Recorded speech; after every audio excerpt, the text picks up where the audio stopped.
Welcome to the Brewtiful Game. As always, I am Blake here with Ferris. Hola. And Ron. What's happening? And it's time to dare to shine. All right. Dare to shine because the 2019 Women's World Cup is still going on. And for those of you playing at home, may have missed last episode, Dare to Shine is we learned from Ron, the official marketing motto, the official slogan. Official slogan of the 2019 FIFA World Cup. I hope it sounds better in a different language than English.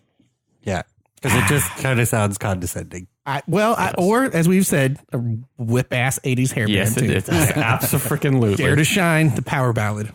God, I cannot wait for the music video with the rain. It would have and the to come white out between piano. like 84 and 86. Yeah, that's a good year. Somewhere in there. Right. Those are good years. Yeah. I agree. Pre Dr. Feel Good days. Oh yeah, definitely. This is part of our new experimental podcast, the 80s culture. Yep.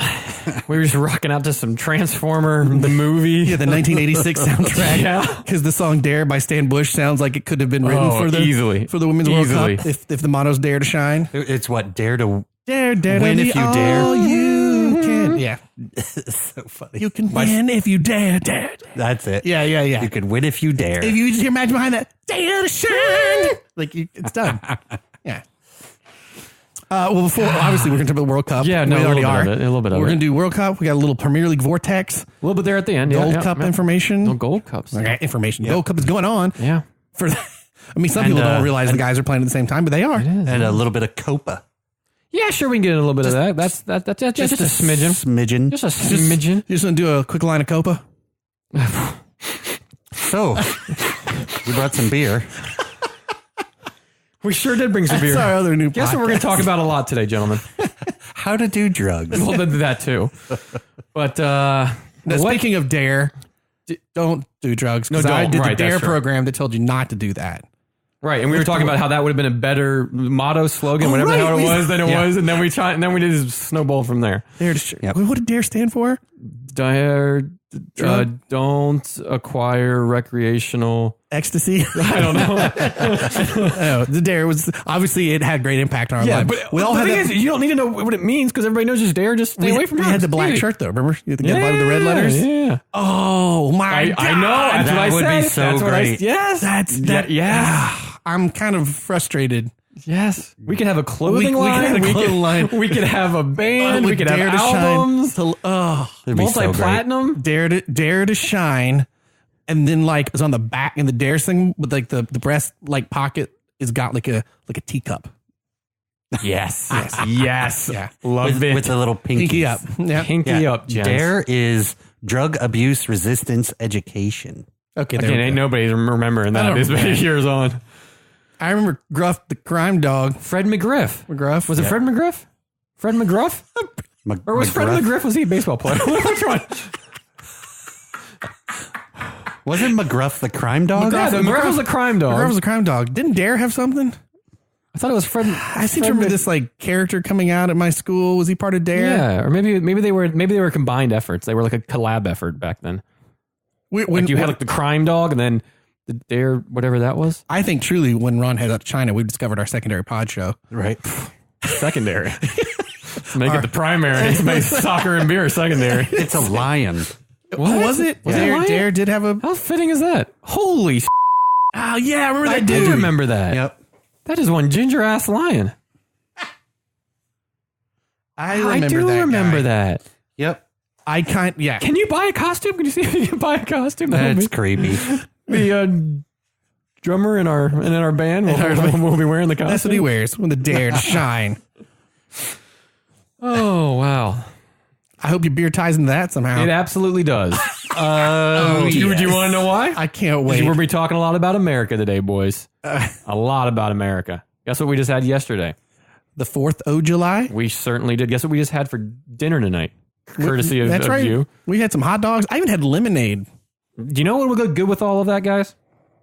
When the revolutionary soldiers took over the airport? Yes. Right. We're celebrating that moment. Damn it. But you know what would go good with all of that? It's going to fit in just perfectly. A lager. Yes. That's very American. American. Kind of lager. Kind of American lager we have never had on the pod before. Yingling. Close, but no. Pabst. You're getting further away. Oh, I don't. Yingling Lager. Yeah, Yingling's what I would have gone for. Close. All right, go. We've never had this on the pod before. If you whip out a Budweiser, You're damn right. But wait a second. Oh, my God. It's the Discovery Reserve edition. American Red Lager, part of their reserve selection. oh my gosh. This is the sound of all of our listeners turning us off. Don't you just come on. It's okay. It's okay. Everybody can do one. Discovery Reserve. American Red so Lager. it's introducing Budweiser's Discovery Reserve, the newest addition to our reserve collection. Sure. The American Red Lager features a light hoppy aroma with a toasted barley malt taste and a hint of toffee and sharp finish. Beer's next frontier. Inspired. Discovery, Yeah, I see that. Yeah. Discovery Reserve was brewed to celebrate the 50th anniversary of the Apollo 11 moon missions, with its taste inspired by archival recipe from that time in history. Featuring toasted Voyager barley malt, the lager's reddish color is reminiscent of the next frontier, Mars. I don't know how I feel about this. I know. For the 8th consecutive year, Budweiser is partnering with... Well, to be fair, we've definitely had craft beers that we found out later. Yeah. Now we're owned by InBev. Yeah. I mean, like we've had InBev on there. We never had anything Budweiser though on there. It's partnering with Folds of Honor to support those who serve. Budweiser will donate $1 for every case of Budweiser Discovery Reserve sold to the Folds of Honor Foundation, which provides educational sponsorships to military families up to $100,000. So this case goes to a good cause as well. 5.0% alcohol, 157 calories. I am anticipating some rough stuff. I'm anticipating it to be pretty bitter at the end. Because when I think of Bud, I think of that kind of not bitter like a hop bitter. No. It's a I don't know how to describe it, but this is their Guarantee you it's American not worse. Red Lager. American Red Lager. It's a different reserve. We've had Moo Thunder. We've had Moo Thunder. We've had Snapple. Hey, there's always room at the bottom. Yeah. Or Snapperhead. Yes. Snapperhead. Yep. So, okay. Oh my gosh. Here we go. All right. Let's make sure the the microphones have cut on fire. Oh God, you're so dramatic. This doesn't work. I know this one. Well, it might not work. It might not work on bottle this cap type of because it doesn't have the long head. It's a twisty. Hey-o. That's why.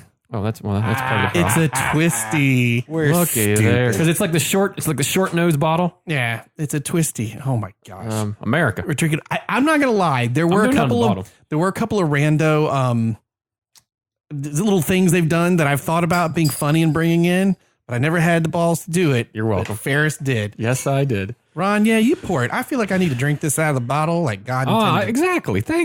Yes. All right. That's what I'm doing. I'm even put a koozie on it. Well, it is a very copper colored. That is a red lager. Not a lot of head retention. Little, not a good head ratio. How's your head level there, Ron?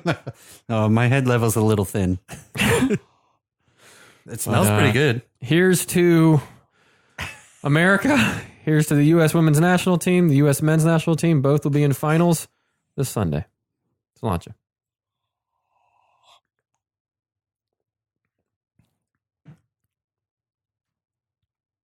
It came. It left without a lot. It's not terrible by any stretch of the mean. No. It's also not entirely memorable. No. It has a quick uptick of malt in the very middle, and then that kind of Voyager barley malt. fades right off. I will say this. Not a lot of people know this, but there's like kind of old American style beers, which I'm going to guess this is part of their archival. I mean, they even said this was from when they brewed during the Apollo 11. Yeah, it was our archival recipe from that time in history. But this is more like a typical American beer further back. We equate it now with like the yellow straw Budweiser, right. but actually it wouldn't be like this. Be kind of slightly, just a little bit bready. Yeah. Very, very, very sweet malty on the nose. It's smooth though. Yeah, it's smooth. Yeah. Just an easy drinking. It's smooth. It's not like as soon as it gets to the back of it, there's a bite to it, and then the malt washes it off. Yeah. I got a feeling this is not going to be a good one to warm up. Yeah, because that that bite that's there is just going to get wider and wider on the palate as this gets warm. There's the guy, I'm forgetting his last name, but Voyager. Sam, the dude who owns and runs Dogfish Head. One of his speeches back in the day when, they were still preaching the good word about craft beer was the easiest way to do this is take this Budweiser, Miller, whatever, crack it open, crack one of my beers open, let them get to room temperature, see which one still tastes good. That's how you can tell the difference. So I feel that this one will be that way. All that hype about, cold filtered and all that kind of stuff, none of that really matters. The cold filtering does nothing to the taste of your beer. No. And lagers are all cold brewed because they're lagers by definition. All right. This is beer's next frontier. So I'll say not nearly as bitter and tasteless as I thought it was going to be. So actually, you're welcome. I could drink more than one of these and not be revolted. Much like it, though, it's head retention. It's just a little thin. Yeah. This would have been good with the hot dogs and the... Yeah, exactly. Sitting outside, hot day. Yeah. I'm going to tell you what. What? This kind of thing, I don't know, a good, cheap beer after you've cut the grass on a 100-degree day. Oh, yeah. Is the best. Like a nice cold PBR or something is just... Throw me a can of Coors. I would never say that, but you're finished cutting the grass, ice cold from this, always good. Yeah. But talk about America. Might as well have a staple of America. Might as well have an American Belgian beer. Absolutely. Or American Belgian owned beer. This is the next frontier. Right? Isn't that right? InBev. Yes. That's where they're from, right? I was moving on. Not a Belgian style. I'm just saying. I was about to, what? I own by Belgium. To celebrate the 50th anniversary of the Apollo 11 moon missions. That's certainly something I can get behind. So we're going to talk about the World Cup first, I'm going to assume. Yeah. We had the opportunity to actually get together, hang out and watch this one. Both of both of them. Matches. That was very cool. And some good crowds, hanging out the World of Beer. Yeah. Tried some... It's a really fun spot to watch games. I mean, we watch a lot of games there, but good televisions. They're in good spots. Good food. Good food at the World of Beer. They have really good food, actually. And then, of course... tons of beer. And it's right down the road from us from work. So those 3 o'clock games it's easy for us to get. Yeah, absolutely perfect. I mean, it's harder for us to get out of work, but once we're out of work, it's a nice spot to go for sure. But we were able to watch both games. And what was it? Not this Friday, but or not today because we're recording on a Friday, but last week, Friday, it was probably one of the biggest matches to be played in women's football ever, but just football in general. It was France versus United States in the quarterfinals. Ooh. And what a game this was. Incredible game. First 5 minutes.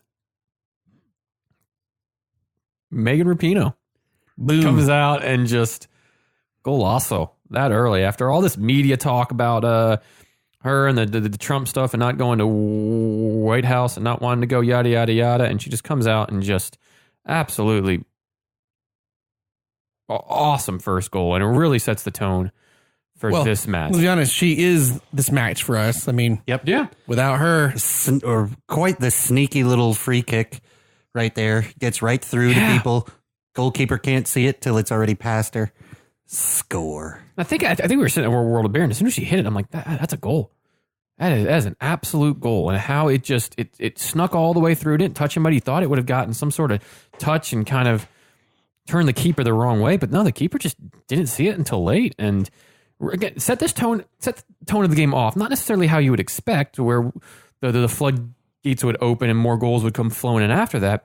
But what it did was it gave United States confidence in a crowd that was the least amount of a home field advantage that they've had so far. They're in France. They're in France. So yes, the U.S. support has been very, very good, and it was probably 50-50-ish at the match, I would assume, because there's so many U.S. supporters there. Well, you couldn't tell because everything was red, white, and blue. Yeah, right. It's a little bit tough. But now after this, though, they sat back. They kind of absorbed and let France take a majority and a lion's share of the possession of the ball. But what we did very well was, and Jose would have been very happy, we countered extremely well in this game. And we had opportunities from that counter. And Rapinoe out there on the wings, not her best game, but was effective. And not only effective when she had the ball anywhere near goal, but effective with her wing play and really pushing France back into their zone. But a good lineup here. No Haran in this game to start. Sam Ewis played, and she played very, very well. She was an anchor back there, and a big, strong body that France couldn't really crack down all game. But she was really good at positioning herself. Her wheels don't necessarily, and this is for this kind of applies to Crystal Dunn too, is that the defense is really good at positioning themselves so that if they get beat, they can recover. If not, they are intercepting passes or cutting down passing lanes because they're making the other teams work for everything. Yes. Even when question. And I think I know what you're going for. Even when you're watching the game, it feels like we're gegenpress. We're Liverpool of like a year ago, where we're going to go and we're going to score, but you're going to score on us too. Because it doesn't look like our defense is like that solid, but they just stay in people's face enough that it's kind of riding that knife. I think we said a knife edge, particularly moments in the England match, but they do it. They make people work for every inch. And as the game goes on, it just looks like the U.S. is able to last playing that way and the other teams can't.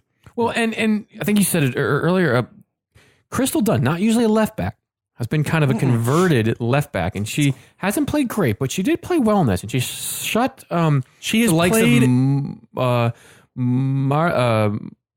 Audrey and Summer down in this game. But she's played covered them very, very well. And I do mean that as a compliment. It is not her position normally. Correct. And she has done what she can do, and you watch her get burned and then turn around and get just in the face enough to disrupt whatever play was about to happen. She does get exposed in the diagonal runs quite a lot. But again, her positioning and the way she sees and reads the defense, or I should say the incoming offense, allows her to just be at the right place at the time she needs to be there. Yes, and I will say her positioning is not the best, which is not going to be the best, because as a converted left back, if you're not used to playing defense, you don't necessarily know the positioning on the defensive side of the ball. Her positioning on the offensive side of the ball is fantastic, but she has the ability to make up ground. She has the ability to track back and recover very, very well. And for an outside back, that is invaluable at times, because it's okay if you get beat. But if you get back and then you cut off you cut off the passing lane to somebody else that could produce more, that goes a long way. It really helps. The other thing I really liked in this game, talking about tracking back, Tobin Heath, kind of quiet out there on the right, but she tracked back very, very well in this game. Yep. And she really covered. And there's a couple times where she saved the bacon of the U.S. by tracking back so far into her own box to cut out a passing play or just to get in the way of a ball that was coming in. Again, she, not something that necessarily you would see, and she wasn't the one that put the goals in, but her work on that right-hand side, up and down the line all game long was very good. And the only one that really didn't have that good of a game was our star. Lavelle in this. It's okay. She would make up for it in the next one. She absolutely would. Yeah. She absolutely would. I don't know that I agree with you. I think this might not have been the highlight game of the tournament for her, but she is still able to help control that midfield, and she is, as she has proved in other matches, they really have to worry about her distribution. No matter who plays against the U.S., they have to worry about Lavelle's distribution. And then once she distributes the ball, she is not afraid to get the ball back at the top of the box and take a shot from way outside. So I understand that this wasn't her best game, but she still had a great game in this. I really don't. I don't think she had a great game. I think she's a great player, but in this game, she looked timid. She was getting tossed off the ball quite easily, and I believe she was the first sub off, and the first sub because they brought on Haran, somebody that we needed in this game, because the France midfield are some big, strong bodies in there, and they were not allowing Lavelle to do those things that she's usually so good at. So having that Haran and Mewis partnership for a bit was really helped at that stage of the game and kind of helped to protect that back four and not allow France to bully them down the center. And that led to what would be a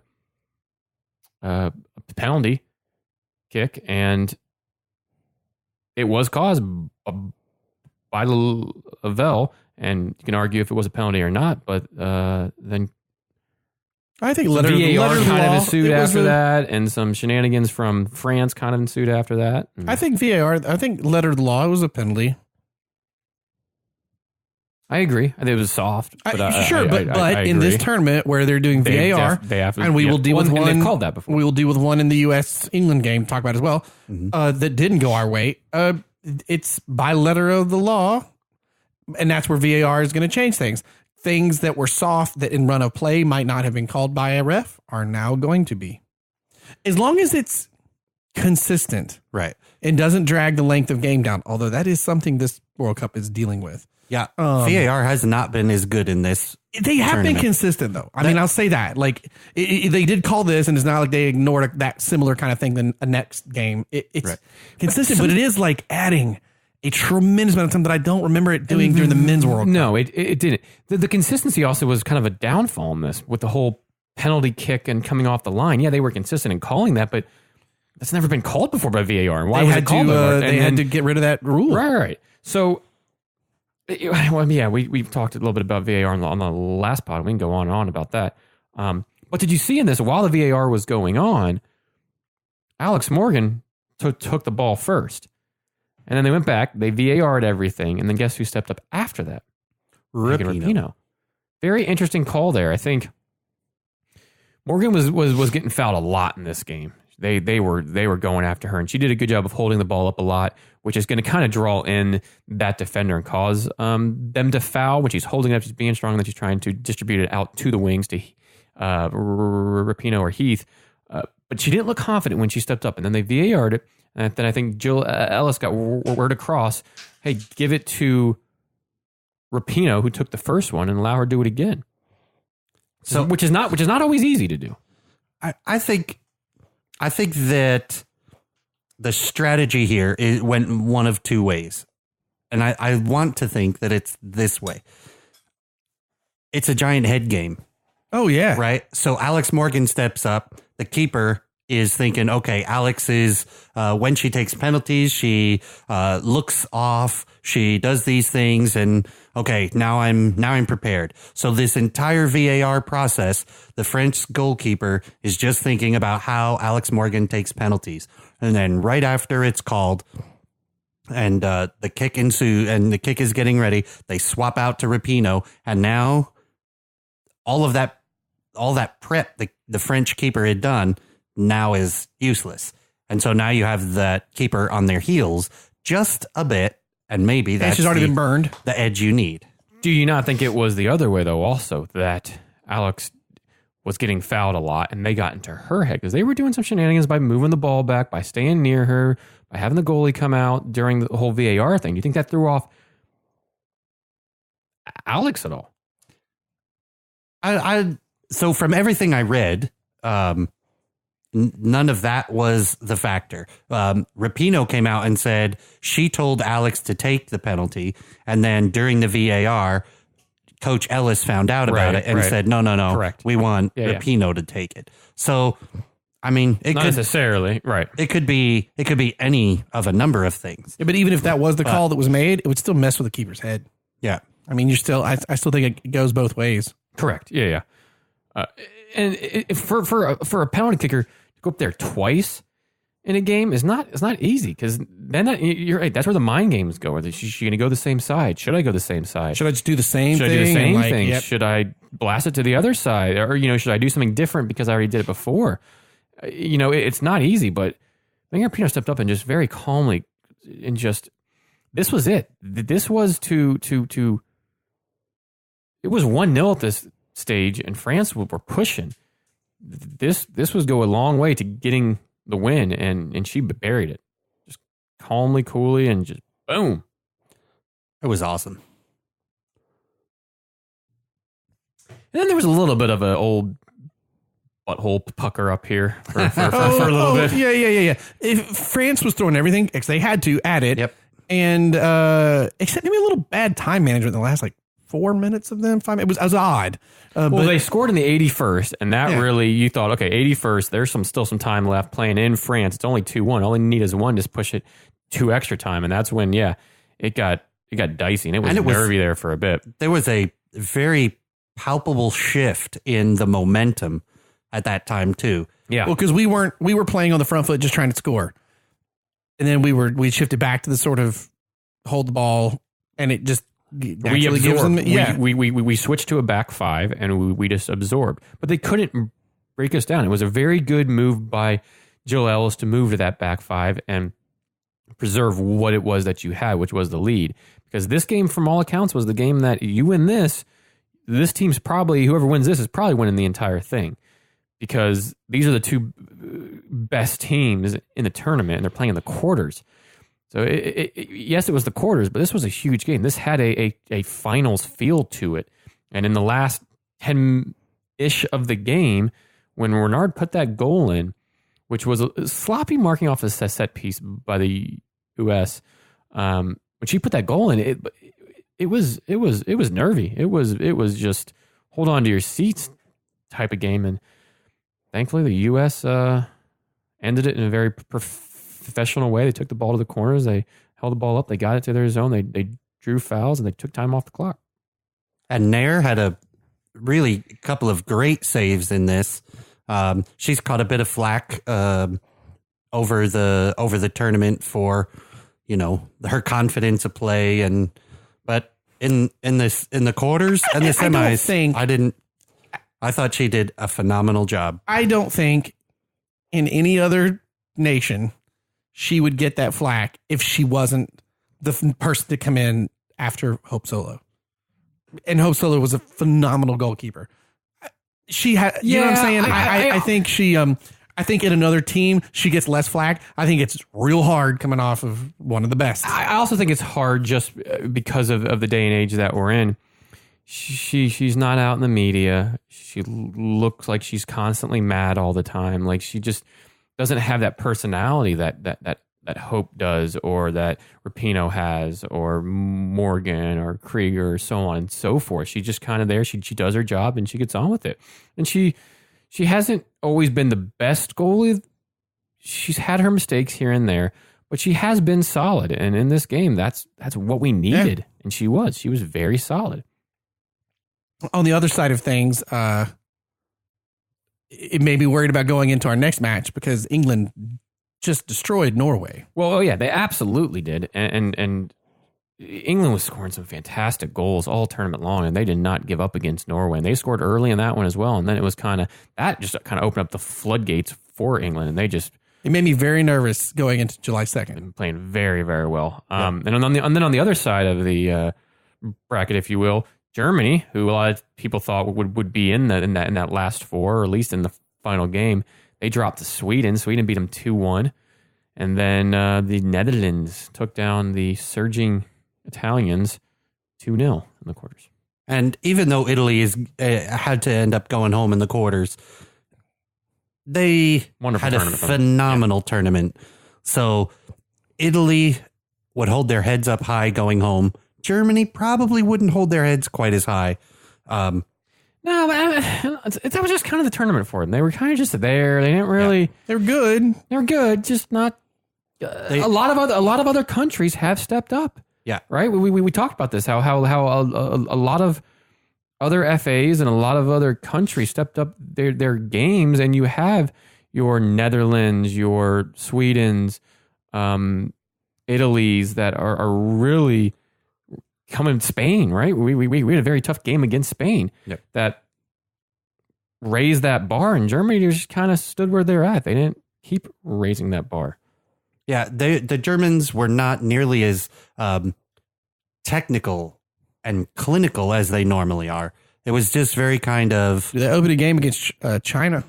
Yeah. They looked very beatable. Yep. And very uncharacteristic for the German squad. Should we move to the semifinals? We shall. I went to work that day wearing my USA kit, and every time I felt that crest, I was getting so nervous. Oh yeah, through the whole day.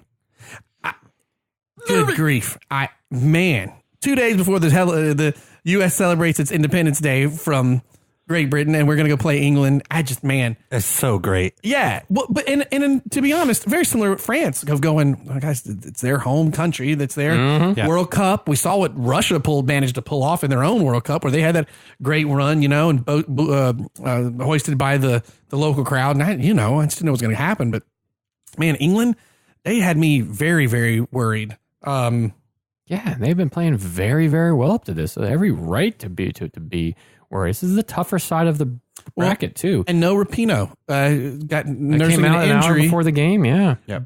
And so then Christian Press goes in for Rapinoe. And so all tons of questions. Well, is that a good idea? Out. Well, it turns out it was, because while she didn't score in the 5th minute like Rapinoe did the previous game, she did score in the 10th. With a beautiful cross to a header that she just clinically put away. Buried.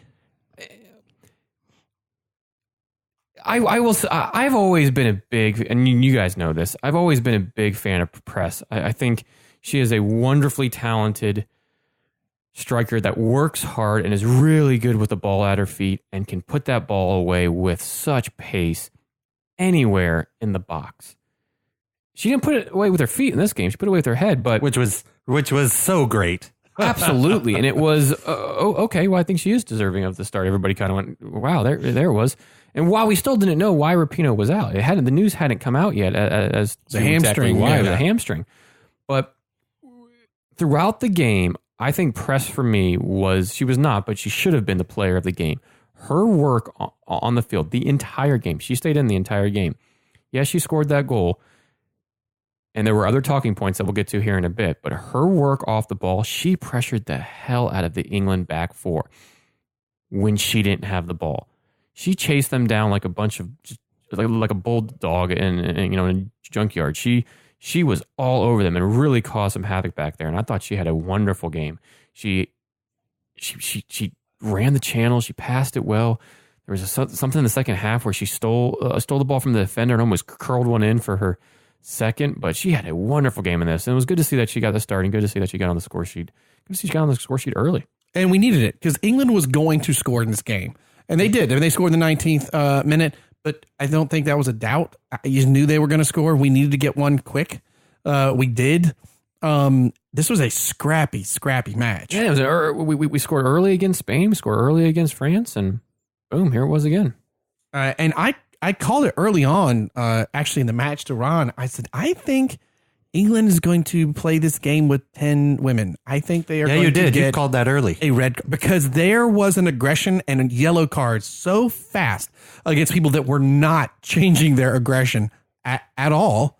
So there was a lot of body checking. And that was a late, like it was going to card. be. Well, and it was like, but it was 2 yellows. It could have been a straight red, to be honest. Yeah. Because it was studs in.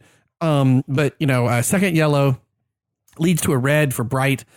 But you could just feel it. There was, and to me, that was going to be the key as this game was unfolding in the first 25 minutes was, man, England is scrappy sounds like a positive thing. They weren't quite scrappy. They were a little rough and looked a little rough around the edges. And I just thought, man, if we can be slightly smoother and let the cards fall against them, I think we can get an advantage in this game. Although our second goal come prior. Yeah, no, our second goal came after White's goal. So it was 1-1, and then up steps the birthday girl. But that red card in the 86th minute was the perfect time to show. It was still like a very nervy, especially with 7 minutes of extra time, like last 15 minutes of that match. But I just felt like if England kept playing like they did, they were gonna get some red cards. I mean, we haven't talked about Alex Morgan's goal on her birthday. Back up on the golden boot now? On another header goal. It tied her. It tied her with Ellen White are Bright. It's tighter with one of them that are at, I think it's Bright that's at 6 right now. But Morgan's assists are more, so that puts her ahead in the Golden Boot. But a wonderful cross in. I don't remember who the cross and we also been talking about from. Ron, do you remember who the cross in was? Oh no, it was the Haran. Yeah, Haran put a wonderful ball in and a nice run and just a really simple looking header just outside of the 18-yard box there, but it was very, very good header, and that put us up 2-1 in the first half. And we could have been. I don't know what was better, her goal or the goal celebration. Lots of controversy out of that, which is stupid. Actually, Alex Morgan said it best. She goes, "This is proof there's double standard for the women. They're dudes that score goals and grab their sack and oh yeah, and I sip tea, and that's rude. Right. Whatever. And it's not even worth talking about, and that's exactly how I feel about it. Yeah, so many people coming out saying it's disrespectful. It's I forget there was Leanne Sanderson, who was her teammate here at the Orlando Pride, was on. I can't, BBC over there. I forget, but she said that she considered it very disrespectful and distasteful that Alex Morgan sipped a little tea. Piss off. Yeah. It's ridiculous. I also did see another British, I think it was a British actress who was like, in a country that prides ourselves on being able to wind the piss out of anybody up and banter in our own country, you need to get over it. That is pretty tame compared to the kind of comedy that we all enjoy and that we do, like, and how hard we like to be on each other. And like, that's what we're known for. Like, that's ridiculous. And a lot of other talk shows talking about like, say the shoe was on the other foot here, an England score, and they ran over to the sideline and grabbed a McDonald's Big Mac bag and a jumbo size Coke to kind of poke. We'd be sitting here going, "Oh, screw the English! That's so mean." No, I'd be laughing my ass off. Like, that's brilliant. If you could play on that, or like, it sips a little bit of tea. I'm going to dig it. If Obama ain't going to run a Black Panther mask in the game and go Wakanda forever, I'm down. I'm like, yeah. Right. And if somebody from England went over there and, did that or grabbed a Slurpee cup, I would have been like, and by the way, you know what? Score to do that. Hey, win. Win. Right. If you don't want, because here's the thing. Or stop Alex from doing that. As I said, Ron, around that time, I guarantee you England's going to lose somebody in this game. They're going to drop players. At least one red card, if not two. That's brilliant. Yeah, do that. But on the other side, I bet those players didn't care. They didn't even know what happened until after the game, probably. I mean, like... Yeah, and you know what? If you're that upset about it, go out and win. And the story would be how England came back to win and not about the tea celebration. It's just like, how is that more disrespectful than, like, I don't know, a dude sliding into the corner with 12 other guys jumping on him near, like, the opposition players, like, supporters. There was no... there was no malice racism or malice intent or... You're not trying to injure people. You're not trying to incite a crowd to injure. No, it's just... I thought it was awesome. I thought it was fantastic. I loved it. If there's something that we're traditionally known for, from John Wayne and all sorts of things, there's swagger. Wow. Yippee-ki-yay, mother. Hey. In the immortal words of John McClane. Welcome to the party, pal. Well done. Well done. I mean, there you have it. American Swagger. That's the name of our new band with hit single, Dare to Shine. Dare to shine. That's what Alex did in this. She dared to shine. She sipped some tea with it. Did you didn't put anything down in here, but what about the felonies that were committed by Rose Lavelle and her ability to nutmeg people and take the ball away? The dad jokes are for the end of the pod. No, that's what's killing me on Twitter. People were like, "Is anyone going to arrest her for these felonies?" she was amazing. She almost had another goal for us too. Yeah, completely different game. And she was saved at the last second. She was her footwork was amazing. Yeah, did you guys? I put that video on Facebook. Did you guys see that of the slow-mo of her nutmegging? Oh, yeah. It is just a thing of beauty. Get me some eggnog, buddy, because that nutmeg was tasty. Drinking that Budweiser here. That's for you. The old dad over there having the, what was this thing called? Discovery Reserve. Yeah, you got to do for giving us a Budweiser. You're welcome. Dad jokes. Is the next one in there an MGD? But, oh, gross. You laugh. Whoops, next. No, it's Keystone with the specially lined can. Oh, God. Oh, You remember that? Yep. Gross. Good old... that was a kegger we used to eat in college was Keystone because it was like $35 for a keg or something. We had a keg of Ice House, was it one time? Oh, God, that gross. stuff would peel back your teeth. Oh, Yeah. yeah. Takes the finish off your car. Yeah, it does. It's like rocket fuel light. And Bush. Oh, nothing's better than an ice cold Bush beer on a hot day. No, actually, I can think of a few things. I can think Point out 1 or 10. of a few things. God, and the Beast. Oh, Milwaukee's best. That was the other keg you drink favorite in college. Oh God, if you it's drink got a higher whole alcohol bunch content. of that, yeah, we'll get that one. you drink a whole crap ton of that, you'd be bricks in the morning. God Almighty. I don't think That it's stuff much was bricks. That terrible. is the spackle you use. Spackle the toilets what I did. God Almighty, that stuff was brutal. Can you imagine buying that now? You'd just be Could you even? Well, I mean, I'm not gonna lie. When I first thought you were just gonna crack out a regular Budweiser, I'm like, I don't know if I can. I thought it was going to be like Bud Light Lime or some. should have. I should have. What was the other one? Bud Ice. Should have got some of that out. Anyways. On our new podcast, Yeah. 90s beer starring, yeah. But yeah, so getting back to the England US match, Second half was wild, man. I couldn't sit down for the rest of it. Bright gets a red card in 86th minute. But before that, what happens? 83rd. Dun dun dun. Well, actually, before that even. England. White scores again.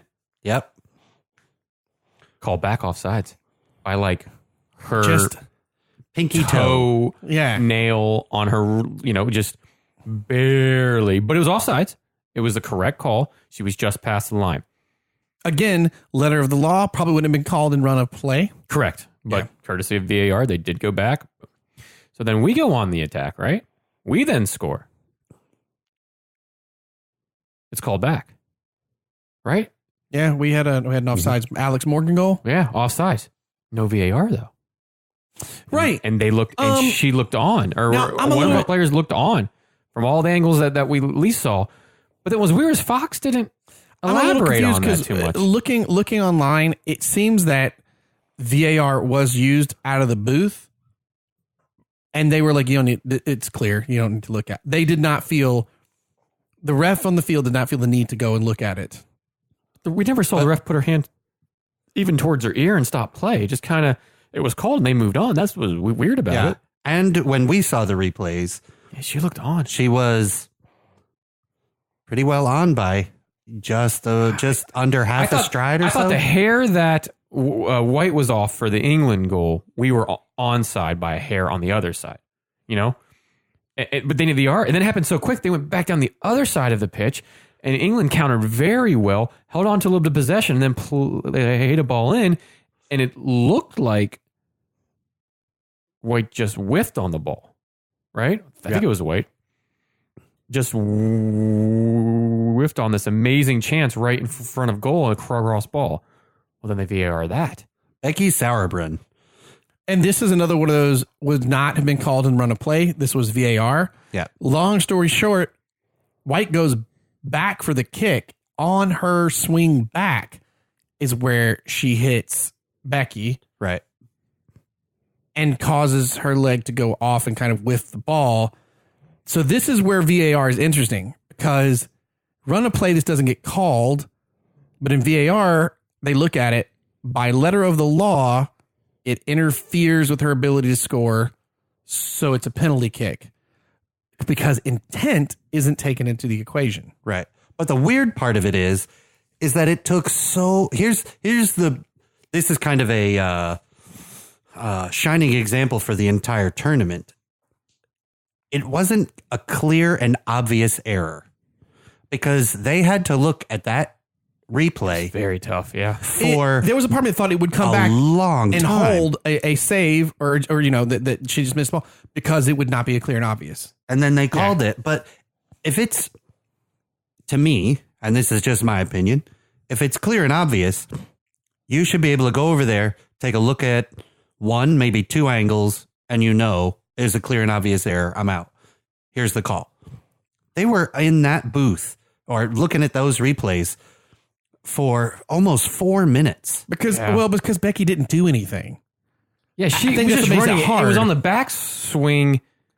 Right. It was the prep for the kick. But that's my Right. point. It's not a clear and obvious error, so it should not have been called. But it was. Agreed. And that has been consistent, again, with how things have been called in that tournament. Now, what was weird was they didn't put up their goal scorer in this game or one of their leading goal scorers in the tournament. They put up their captain, Steph Houghton, who's a defender, which usually I'm a big fan of defenders taking PKs. They're usually very, very, very good. She stepped up. What was it, the 83rd? Is that what you're saying? Something like that. God almighty, was that nervy as hell. So the Lee Malaby, who we've talked about before, because he gives a tour of his virtual tour of his Darlington Football Club up in England. Right. He had a thread on Instant Messenger with Ferris and I. He's the host of the Unofficial Universal podcast, and he their feed was seconds quicker because my watch buzzed and I looked down because the first thing he said right as they called the penalty finally, he said to me, "Never a penalty. We shouldn't be getting this." And we were having a lot of fun banter back and forth. We were talking smack to each other the days leading up to the game, whatever. But he was like, "Never a penalty, never a penalty." And I was like, yeah. And then, sit there, watch it. And then right before she takes penalty, my watch buzz, I looked down and it just was his name and it said justice served. And I went, oh my gosh, she's going to save it. She saved it. And I was like, I can't look at your texting because you're about 20 seconds, 10 seconds ahead of us, because that's why you freaked out in front of me. And I was like, okay, cool. Because I had just seen, I was like, okay, not going to say anything. But yeah, save. I jumped out of my seat. It was a very poor pen. Yeah, I was going to say, not taking anything away from Nair at all. No, because penalty kick is still She hard guessed to right. She guessed right. And she got low quick. Right. That penalty was about the slowest, poorest penalty I've seen in the entire tournament. And why wouldn't you? She might be your penalty kick taker, but I don't. Well, and that's tough because you usually don't change from penalty kicker. But like Ellen White was on a goal scoring streak. She caused the penalty to occur. She already scored one in the game. Why not put her back up? But it's a tough call, and it's one that you can call. We've talked about this with other penalty kicks. Your hero or zero, there's no way to, like we talked about in the Premier League, that one where Vardy had just come off the bench and they let him take and he missed. Right. And it's like, well, yeah, but then if you let someone else go and they missed, they would say, why not Vardy? You put It's always easy to say, why didn't this person take it? Right. It's just tough. But a hell of a save. Yes. Just in terms of the amount of pressure that she was under, she kept cool. Like you said, she got low quick. She went to the correct side. And saved it. As I said, spill it. We said earlier in the VAR, they got rid of the... it was a slow kick, so it wasn't like you had to bat it away. They got rid of the VR coming off the line, which we were talking about that a little bit ago, how they got rid of that rule. I don't know if you saw for the Premier League, somewhere they went ahead and announced that they're definitely not going to do that. They're not doing it. I think you're going to see that probably be the case with most leagues that use VAR. I would agree. And Scotland's like, could you have done it a little sooner? Right.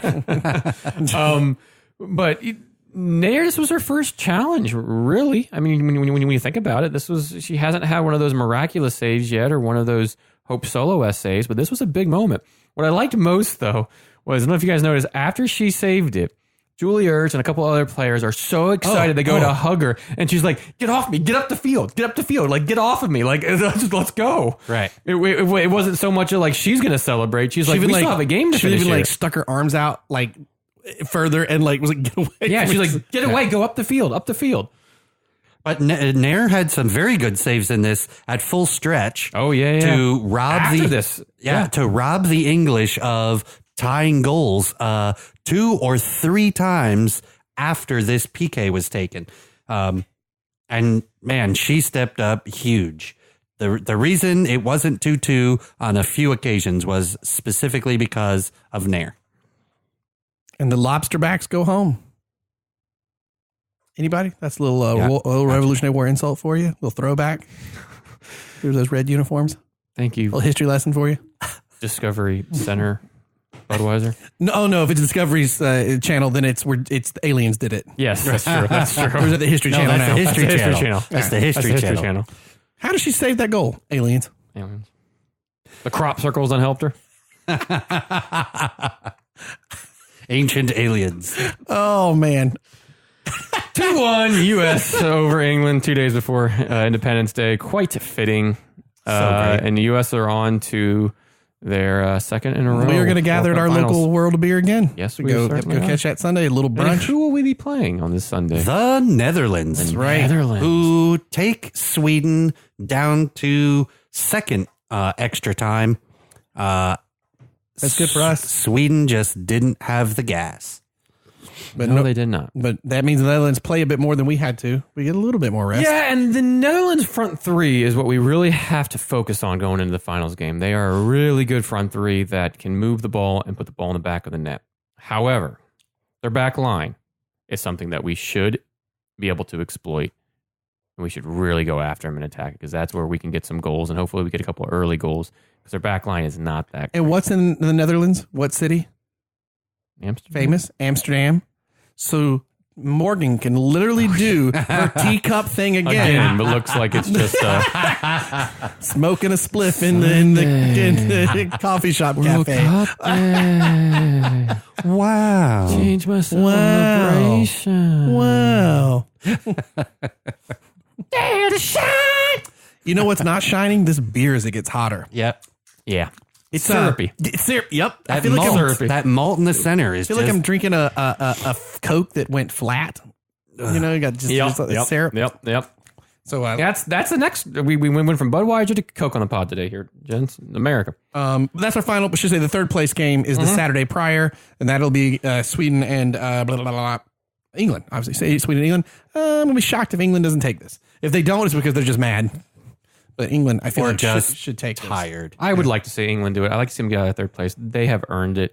I would have liked to see the U.S. and England play in the final, not necessarily the semifinals. Either them or France, but England have nothing to be. They played so well in this tournament, and Phil Neville has been really just an awesome manager for them, and he's getting the best out of all the players. Nikita Paris and Houghton and Greenwood, and you can go on and on. They're playing very, very well, and they have a very bright future ahead of them for the Lionesses. Should we do your second beer before we go to the Gold Cup? Or where Yes, Blake, we should. It's going to tie in absolutely I'm gonna perfect. chug with and this finish one. the rest of this. Oh, I'm already done, man. I gotta get rid of this. Yes, we should, Blake. It's going to tie in perfectly. Well, I need it's like you have a Coke and there's that film in your mouth after. Yeah. So I got a cup of water here. Glad I brought water. all right. So this is probably a complete opposite side of the spectrum here. This, have you noticed? Sorry, 1 second. ahead. I don't mean to interrupt. Have you noticed that this beer repeats on you? It has been repeating on me after like the fourth sip. Yeah. Really interesting. Sorry, Yeah, just very syrupy. Yep. Okay. just noticed. You're welcome. I feel like I just had some bread. I still rank it above any of the butternuts. Oh, crap Butternuts that we had. Brewing. Oh, and by the way, Jeff booked us. I see your last That name was right. amazing. Those pictures you sent us with oh my gosh, of you and your family at the Butternuts Brewing with the little face and the pig pork slap label. God And bless you. the all the swag that's in the store in that picture. Oh my God, people it's- actually buy that So merchandise. that means people are buying. The fact that they make a beer called Anthrax lets me know they know their stuff so is terrible. bad. I want to taste it. I don't. We noticed there's a lot of beers we haven't had there. There's an Imperial Moo Thunder. He said, "Who has business making this?" So And you know what's Imperial really Thunder funny shake. is so the three of us have our text message group, and Blake starts sending these pictures, and I'm like, "What? Someone's there?" And Jeff is like, "I'm coming to visit in October. yeah, and if he's I like, drive, I'll. Do you want anything? And so I'm like, "Oh my god!" And Blake's like, I mean, we kind of have to, right? And I'm like, oh my God, 3 strikes and you're out. But if a listener, right. And so I was like, that's what I say. So then I'm texting Ferris and I'm like, Ferris, I need you to keep me strong. Nope, 3 strike. It's America. 1, 2, 3, baby. Count them. We did it. You're out. That's what they do in baseball, WWE. It's 1, 2, 3. You're out. 4 balls and we take a walk. No, we're not doing no. We're not doing that. Don't go there. We in China, then we'll ship that over and we will wait. Yeah, I was like, what a shame. I'll be in China. Like, we will wait for you to get back. We'll just ship the entire thing over to them. Yeah. We'll say that we're having it on the pod as well, but we're actually having something awesome. And you just be careful because revenge is mine. It's like, why are you guys doing it in I'll send you Beijing? this amazing Chinese beer that's got like snake guts and I'll have over the anthrax or whatever the hell else was next. Anyways, fish eyeball beer. There you go. All right. Well, gentlemen, we have another final happening on Sunday. The Gold Cup. Out of the 3, there's 3. Yeah, there's 3 on Sunday. There's 3. This one though, who are our opponents? Brazil. What? No, sorry, Copa. Copa, not. I'm thinking Copa. Sorry, Gold Cup. USA, Mexico. Mexico for these. How many times? For a 6th time, I believe. So, yeah. But do you know what that means? That means good old fashioned Mexican standoff. Oh, is that a chili pepper beer? This is a Due South Brewing Company in Boynton Beach. It is a porter with chocolate, cinnamon, vanilla, and habanero peppers. What? 8.5% ABV. Put your taste buds at a standoff with our bold and spicy porter. Mexican Standoff features rich chocolate, spicy cinnamon, sweet vanilla, and a kick of heat from fresh jalapeno or habanero peppers, creating a mole-inspired beer that you'll want to keep coming back for more. Perfect for your Taco Tuesdays or by itself. It won 2018 Can Award silver medal for her urban spice beer. Wow. I love the can. It's like the Dias de la Muerte, the Day of the Dead sugar skull with a hat on, and it's got 2 chili peppers crossed under, like where you would have like crossbones. That's so fun. Talk about chocolate, vanilla, cinnamon, and chili pepper porter. And I love hot stuff, but I don't like to drink hot stuff. So I was very hesitant to buy this, but I bought it because it's so unique. And I knew there'd be a perfect time for this beer. We did, and this is it right here. We did Due South before because Kim, our listener, who won the fans, he brought us some stuff. But now we can actually get it here because at the time you couldn't get Due South stuff here. Right. But now that you can, we did the caramel cream ale. Right. Yeah. And Deuce, and that was the category. That was the caramel cream ale that we had from him.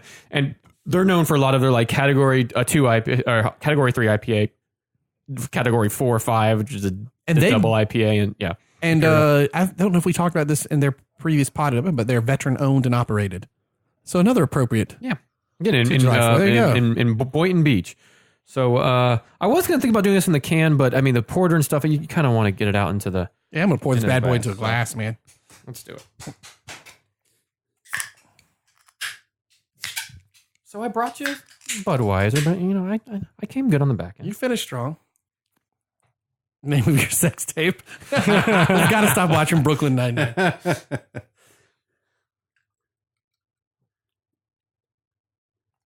Oh man, this is a very different pour than the last beer. It is. It's it's all around just different. So dark.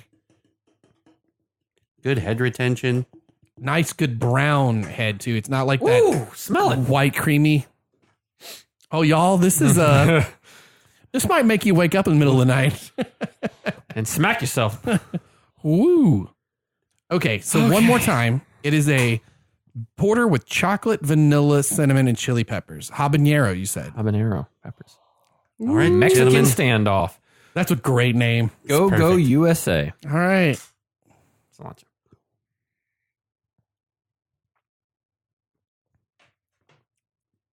Wow. Goodness. Whoa, there's the pepper. There's the pepper. I don't know if I like that pepper does not hit you until the very end. Yes, you're right. The vanilla and chocolate up front is delicious. That pepper comes in like seconds after you drink it. Like the finish. I kind of wish it was reversed. I kind of wish it's a ninja pepper. It is a ninja pepper. It's sneaky. The problem is the upfront chocolate and vanilla and cinnamon is so good. Yeah. Then you kind of forget about it for a second. Right. You kill the heat by drinking more. But then you get the heat again. Yeah. This is delicious. Chili beers have always been a hit or miss with me. Sometimes they're just never been a fan. too much. Yeah. I dig this. This is good. I've never been a fan. This is good like a dessert beer. Ron, do you remember that store we used to go to in Lidditz, PA? The guy had the dark chocolate small bars with smoked chipotle peppers in them. That would be so good with this. Yeah. Ooh, this would clear out your sinuses. Yes, so good. It will. This is one. Oh man, this is a beer for laying down and avoiding. I just don't like to drink spicy stuff. I love to eat spicy stuff, but see, I like spicy. It's good. It's better than I thought it was going to be. Over the holidays, I had some habanero hot chocolate, and that was really good. Oh yeah. So this reminds me of that. That's really good. Oh man, tasty. I like it. Man, oh man. Good choices. Well done. Man, this is so different. Oh yeah, I told you it's going to be the other end, but it fits in well for what we're getting ready to talk. Great can art. Man, I love the can art. So as we move on to the Gold Cup, so the game to get us there was against Jamaica. Yeah, Mexico played the night before, and they barely beat Haiti. A really late '93 Raul Jimenez penalty kick. And Haiti played fantastic, so it's kind of sad to see them out of the tournament. But Mexico advanced the night before, and then we played Jamaica, and it was delayed about an hour and a half or so, but it was a very good game from the U.S. in terms of coming off the back of the previous game where they played Curacao. Yeah, and they only won 1-0. They won. It was a good goal. But didn't really create a whole lot of chances in that one. Jamaica was different. They came out early and scored, which was good. And they were playing so well in that first 15. And then the delay happened. And then it was kind of, I would say it was more Jamaica's game at that point, but it definitely wasn't the same game at that point. And that got us into half, and it was a shortened half because it was only, because of the delay, they only did about 15-minute half. And then the second half got a little bit more interesting there, and that's when we had some better chances, some better attacking opportunities, and Captain America and Christian Pulisic. Did you see that, Ron? Christian Pulisic, the Captain America, yeah, Chelsea Photoshop. I was awesome. like, that's I hate Chelsea so much. Makes me hate him more. I'm just a kid from Hershey. Yeah. I was like, you did a Marvel reference. And it was the most American place that he could be from, right? Hershey, Pennsylvania. Oh yeah, yeah, but you get the reference, though, right? Yeah, it's the kid from Brooklyn. Yeah, I'm with it. It's a Marvel reference. This really bothers me. You'll be all right. Your team's not allowed to do fun stuff. I was like, it checks off all the boxes for being something I like. I hate Chelsea more now. Yeah. Just come over to the blue until side. The news that came out the following day on the 4th of July. Then when we get to that, yeah. Blake called that. I wish I had seen when I made that call way back. It was. Anyways, before we get into that vortex, he put. It was a very good shot actually by Paul Areola. That really had Andre Blake carry him out into front, and Pulisic just worked hard, crashed the net, and got there before Christian P. And he put it in the back of the net so wonderfully. Holistic. I love the kid. God, it makes me so happy. And it's going to be better next year in the Premier League because you're going to talk about him all the time. Well, I hope you do, for his sake. Not for Chelsea's sake. Gross. He's great, though. And this one got a little bit nervy, too. A couple of subs by Jamaica, and one of their subs, Nicholson, in the 69th, puts away a goal, and 2-1, game on. The U.S. responded very, very well. Well, what do you think moving into this final?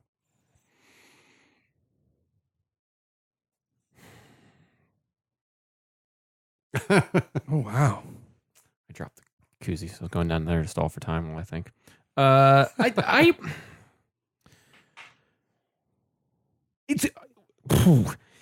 really like that we got to the final. I think that was big in this tournament. The Gold Cup, we should get to the final every time. At the very least, we should get it's to our first test by our new coach. Yep. This was the only goal they conceded in the tournament yet. So, yeah, we haven't played the stiffest of competitions, but only give up one goal and make it a different final story. Even though they didn't play great against Haiti. Right. And Mexico with a new coach as well, remember, right? Yep. Atlanta FC's coach, or old coach, is now there. Not their best team. I wouldn't necessarily say our best team as well. We're missing a few players that could potentially start. But I'm glad we got to the final, and I'm really excited to see what we can offer and how we respond. They're playing Playing Sunday as well. They're playing in Soldier Field. It's Sunday. Ladies are 11 a.m. Gentlemen at 9. FS1. Yep. So a nice nightcap there. But Soldier Field for the Gold Cup final. Hopefully coming back off the back of their counterparts winning the World Cup again, and see what they have to offer against a very good Mexican side, but not full force. So I'm excited. I'm really excited. A bigger deal to us than it is Mexico, even with their new coach. I think it's a bigger deal for the supporters of the U.S. men's national team, and it's usually all played here, as well. But I don't know. That game is gonna tell a lot, and see how we respond in a finals game, and how we respond to a good side in Mexico. I think we can exploit their we have pretty good wing play in Paul Areola and Boyd. Boyd. Yeah. So I think if we're going to excel, we're really going to have to exploit the wings. And I think if Mexico is going to succeed, they really should try and just directly take on that midfield, dude. Yeah. Because that's still a spot where we're... Yep. And we don't have a midfield that really protects our back four very much. So I think they could make some very, very good, very smart diagonal runs and get in behind our back four. So it's going to be an interesting game to watch. And for some reason, like in the Premier League, you have a team and then a not good team, like a Chelsea and West Brom, or but no matter how low that team is in the totem pole, they always have the number of the upper team. Yeah. You know what I mean? Mm-hmm. And this goes back and forth. This is very much the U.S. Mexican relationship when they play any each other. given day. I don't care who's technically the better team. Any team can win. Yeah. Right. And we always seem to find a way to mess them up. They always seem to find a way to mess us up. So we actually, as Ferris pointed out, it's one of the first times I feel like we do kind of go at each other similarly positioned. New coaches, not full squads, a little bit of young talent there on both sides. Trying out new teams that have got to be the future of the... I think we're on the most equal footing that we've ever been. It should be a good match, I hope, for that reason. I think it should be interesting to see the starting lineup. I think he puts Zimmerman back in there with Long. It was FS1 or Fox? FS1 this game, yeah. I think you see Tyler Boyd get back in the starting lineup, and then everything else kind of stays the same. You could see Omar Gonzalez in this, but he might be a sub. But you'll see Bradley, you'll see Pulisic, you'll see McKennie. Will you see Altidore or will you see Zardes? Good question. I think based off of the past few games, I think Altidore probably gets the start. Really? Yeah, I do. Because I think he can bully Mexico a little bit better. I don't think you necessarily need Zardes to try to get in behind them. You kind of want somebody that can hold it up and be a bigger body, because Mexico will play a little bit tougher than the teams we've played so far. It's still the CONCACAF, so all teams play tough, but I think you see Altidore in this. I think you see Zardes come on as a sub somewhere in the game, but I think you see Altidore. I agree with you. I think they're going to use Jose to hold up the ball and spread it out to the wings and really take advantage of that wing play. Well, does that bring us to something that always sucks us in? The Premier League vortex? I thought that was the bad book of dad joke. No bad book of dad jokes. No, we willingly walk into that harrowing Yes, field. We don't walk, Yeah. we skip. Yeah. Happily. But the Premier League Vortex, that always tackles. But we actually have some news to talk about because there's been movement, players released, these kind of things. Yeah. Some But signings here and there. The bigger news is on the coaching front, on the manager Absolutely. And on June 30th / July 1st, manager Rafa Benitez leaves Newcastle following his contract expiration, but him and Mike Ashley have not been able to work out a new deal, and that's a huge blow for Newcastle. The letter huge blow for that he Newcastle. the letter he wrote for supporters makes it very clear. I would love to have stayed with a team that wants to invest and build something awesome, and your guy doesn't, so I'm out. And until he sells the club, that's going to happen, and that's a shame because there's such good supporters up there, and, you know they what have a chance sucks to about build. that? I think losing Benitez and that kind of demoralizing news come out. Oh, that's so demoralizing. I put Newcastle right back into a relegation battle next year. 100%. Out the gate. Yeah. 100%. Like, my prediction is that is an absolute relegation battle. Not that it wasn't this year too, but like, Have they even named the new manager yet? I haven't seen one yet. But they are, if they get relegated, oh my God. They're just It's a shame because you wanted somebody to beat it and they can't work out a deal. Like, you're not going to get any Mike better. Ashley would have saved some sort of face if he was able to keep him there. Yeah. Same some sort of. I don't think it would have been great, but And I'm sure Rafa Benitez isn't asking him to go insane and throw insane money down, but you have to spend. Yeah. Stay And competitive. good for him for recognizing that wasn't going to happen, and rather than just stick it out in the quagmire, he bolts. Good for him. Yeah, left on his own terms and let everybody know why. Yeah. which I don't think it was harsh any. for the I sports. don't think you necessarily needed to do that. 'Cause everybody knew why. he No, left, but that does. But it does put more pressure on being out in the news like that. 100%. Yeah, so 100%. from someone who was inside, that really puts a lot of pressure on the management in the front office. Shame for the Geordies up north. The other big news was Darlington FC lost their coach. Yeah, they lost no, their that manager. was World famous Darlington. Derby County. Derby. Oh, I thought you were trying to. Although I think that actually did happen as well. I think you were taking a jab at our No, friend. they did lose their. either. Yeah, they lost their coach who had a rough end of their season up in Darlington. But no, I was not talking about folks in the I believe Derby County. American Football League North, I believe. But Derby County lost their manager. Chap by the name Lampard, Frank Lampard, Frankie Lampard. Derby County club legend. What else did he do before that? Played for Man City in New York City FC. That's New right. York City FC, man. Yes. Club legend. NYCFC club legend. Played 7 games. 13 and a half. I just like how they made this announcement on July 4th. They're like, Christian Pulisic, we did this for you. Right. Yep.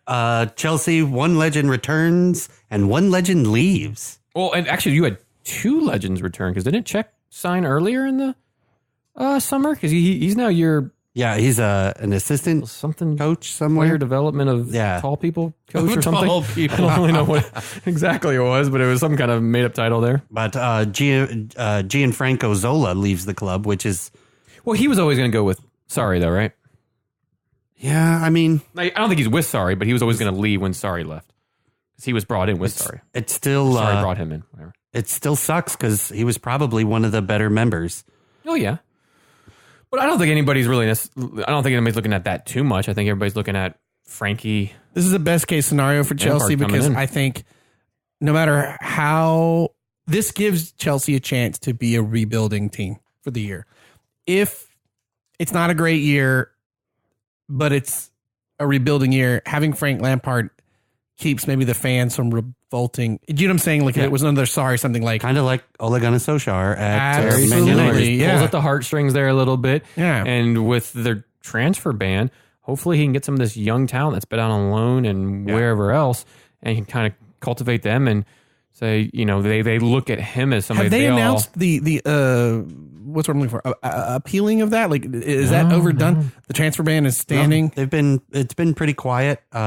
They have appealed it, but I haven't heard anything come out about if it's going to be upheld, shortened. Well, you do have 400 players on loan across Europe, so you should be able to put together a squad that's actually multiple pretty good. squads, actually. Yeah. And so Chelsea arrived in Dublin today, which starts their preseason, and his first kind of act as manager was Go down to the pub and get a pint. Well, he may have done that, okay. but he's keeping drink water in Batshuayi. He's extending their deals. And probably... Wait, I thought I could have sworn Batshuayi had actually signed. He was on loan to Palace. I thought it had been a permanent one. No, he was on loan to Palace. God, it just felt like it had he went to been. Dortmund the year before that. And then, I thought the Palace one was an actual signing. Ooh, so that's that spice to it. I know. Yeah, we're drinking this one slower, but it's not because I don't like it. It's really good. Okay, my confusion then. I really thought he had signed out of. Yeah, no. Drink water's interesting. I think one of the big questions is, will he play N'Golo Kante in the position that N'Golo Kante has made his name off of? Oh, God, I hope so. Oh, Frankie Lampard. He walks in from Derby, fighting almost got the Premier League, almost became a Premier League coach. Yeah. They just barely didn't get in, and now he's going to coach the Premier League and the Champions League. So I think that's the part that's kind of making me nervous. Yes, he's been... Should have stayed in the Europa League with Arsenal. Gave a coach a little development. Come on down to our league. Come on, join Ferris and Speaking of the... did you guys see that AC Milan kicked out of the Europa League for financial fair play? Yep. You know who could be next, gentlemen? Man City could be out of the Champions League. Could be, yeah. Be interesting. Which would be brutal because I'm sure after Liverpool winning it, all hands on deck to win the Champions League next year for them. Yeah. Right?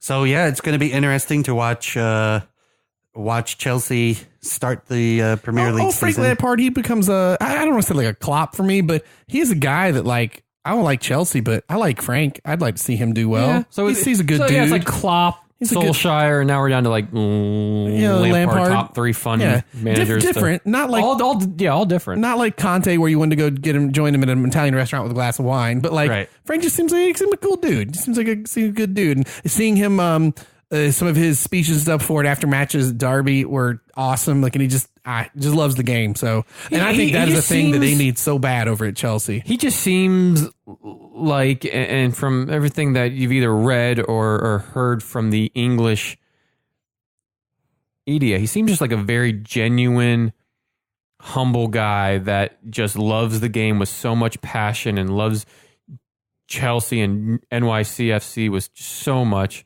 that he just, I don't know, he loves the NYCFC. But smart ass there. No, but in all honesty, like, it seems like he is just a genuine, hardworking, loves the game, has a lot of passion for it, and just wants to give everything towards it. And I'm sure the comparisons will be between him and Ole for the season, because that is Yeah. Well, and it'd be comparisons all the way up to the first week and beyond, because Chelsea United play the first week. Right. The first Sunday into the season, they play. Yeah. And I think Chelsea was sorely needing some excitement. Not only that, but some passion for the crest and some passion to play at Stamford Bridge. Which are things that's exactly what Man United, the Ole came in with. Like, but except our owners can get into the country. There's a big difference there. Well, I know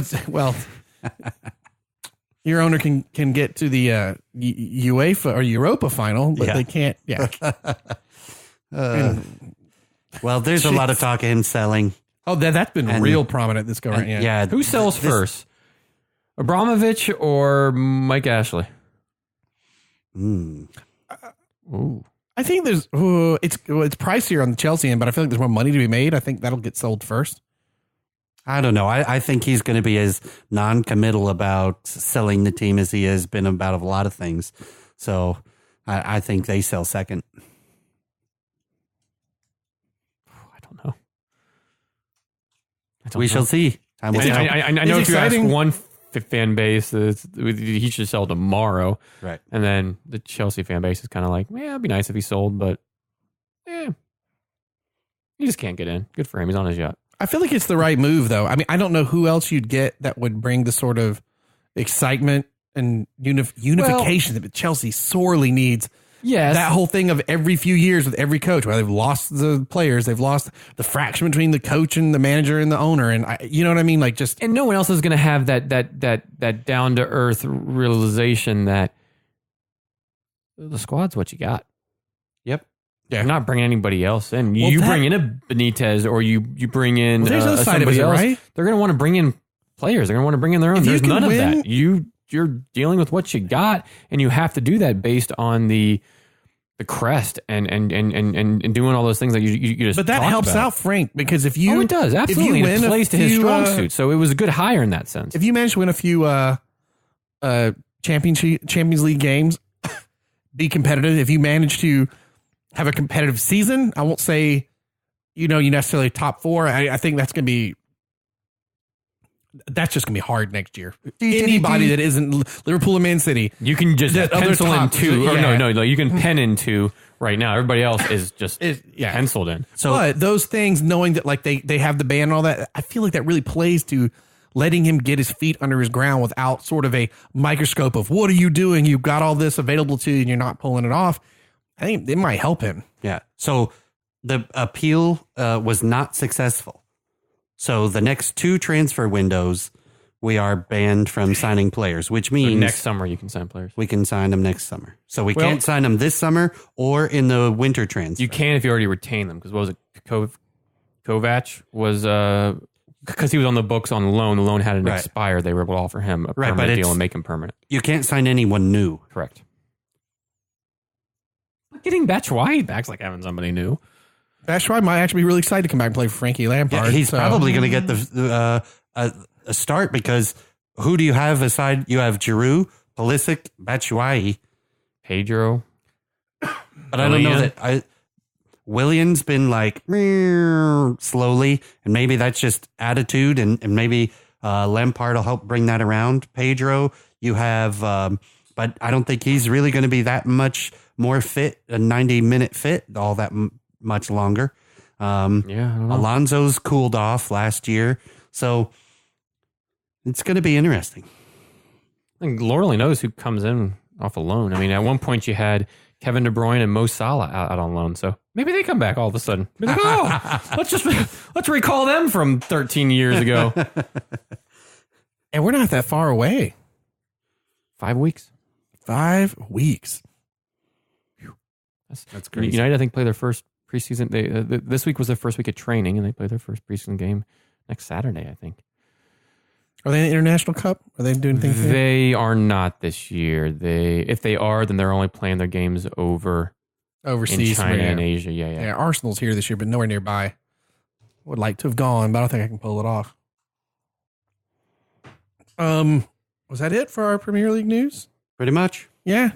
Bunch of signings coming in. That's it seems to have released players. We'll go over all that. We knew that was coming, and yeah. That's all not normal. Other than the coach, nothing has been like what going on. Those two were the really probably two of the biggest news to occur in the Premier League. There's this summer. Wait, who's the young player? They're all someone they've thrown out like the $300 million. Atletico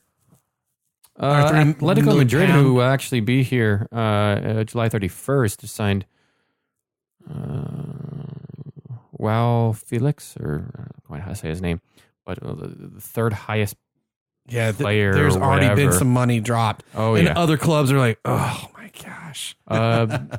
United signed Aaron Wan-Bissaka, fantastic signing, and he was United's third highest signing ever, and he's a right back. Somebody wanted Mbappe, and like they're like 300 million euro or something. Just ridiculous. They're like, There's a lot of talk right now of Neymar, Pogba, Coutinho, all of them making some sort of moves. Bale. I mean, those are some big names that attach a very hefty cost to, and they're all talking about being moved. But Pogba, I think, came out today, or his agent came out today and said everybody knows he wants to leave, and his teammates know that, and we're trying to make that occur. He's got to get a new animated hashtag rolling. He just kicked 2 bottle caps off of the bottle. I saw that. Actually, the last bit of news, Ibrahimovic did the bottle cap thing where you do the spinning kick and kick off the bottle cap. And challenged Pogba. Who did too. Yeah. I don't know where this all started from, but it's been fun to watch. The best I've seen so far was Donnie Yen of Ip Man films, as well as for American audiences who know, like Rogue One, he played the blind warrior. Yeah. In his was my favorite so far, because in a gym, he stands in front of the bottle, looks at the camera, slips a blindfold on, like the blind guy who's playing in This is awesome. in Stars and does the spinning kick, kicks the thing off. It's great. That's pretty good. Yeah, it's pretty good. It's pretty good. Ibrahimovic, though, even when he does it, or I should say, I can't wait to see him here. not in a few weeks' time. Ibrahimovic, it's Urbamovic. Oh yeah, I was showing you that earlier. His name was misspelled. Last night's game, they spelled his name wrong on the back of his jersey, Urbam? and he still scored and did a Right. bottle kick and everything else. Yeah. He just stared at the jersey real hard, and the letters reordered themselves Yes, they did. correctly. He just willed the letters to change. Perfect. Well, we got our women's national cup final with the U.S. Women's national. Cup, what the hell is that? Again. I know World Cup final? You mean the World Cup? The It's World a little bit of a yeah. difference. Hold on, let me Go ahead. rewind that again. In a couple days, we have the 2019 FIFA Women's World Cup. There you go. Final with the women's national team from the U.S. against the Netherlands. 11 a.m. Then that night, Eastern time. the Gold Cup Eastern time, 9 p.m. on FS1. And then don't we have the Copa America final happening that same day. I don't know what the time. 4 o'clock. 4 o'clock. It is going to be Brazil versus Peru. So boom, there you go. We got it's a big soccer filled Sunday. Yeah, all soccer all the day. Yeah, and then some MLS games too that day. I think Yeah. they have oh hell. You A have lot two of them. Yeah, teams there's a lot of soccer There's going a on. lot happening. It's another good summer before we roll into back into our Premier League vortex. There's a lot keeping us busy. So as always, follow us at thebrewtifulgame.com. Follow us on Twitter at Brewtiful Game. Follow us on Facebook, Untap. Instagram. and leave a review if you don't mind on wherever you listen to us on podcasts, whether it's Apple Podcasts, Stitcher, what have you. Leave a rating review. We'll get a koozie and a magnet out to you. I believe that wraps us up, except for this book of dad jokes that I'm getting thin on. Just make it spicy. Because we've definitely done a lot of them at this point. I'm going to have to get a new volume of this. Okay. Ferris called stop.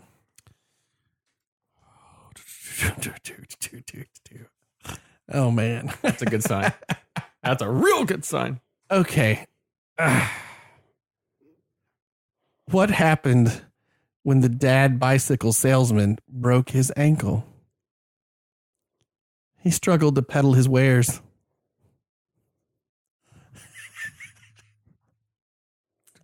Go again. What did the archaeologist's dad say when he accidentally broke his friend's newly discovered artifact? I'm sorry. Looks like I owe you an anthropology. That's so science cheese. I love it. That's funny. It's almost too good. That's funny. That one's great. Good one. There you go, gentlemen. Oh, Love the beer. Cherish the game. The Brewtiful Game. no mas. Dare to shine.